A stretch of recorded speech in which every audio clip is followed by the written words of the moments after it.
പ്രതീക്ഷയോടെ നിൽക്കുന്ന കാഴ്ചയാണ് നമുക്ക് വക്കം വൊക്കേഷണൽ ഹയർ സെക്കൻഡറി സ്കൂളിൽ കാണാൻ കഴിയുന്നത്.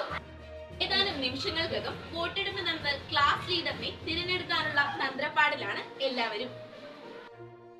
പാർലമെന്റ് ഇലക്ഷനുമായി ബന്ധപ്പെട്ട് കൂടുതൽ വിവരങ്ങൾ നൽകുന്നതിനായി നമ്മുടെ പ്രതിനിധി ശ്രീലക്ഷ്മി നമ്മോടൊപ്പം ചേരുകയാണ്.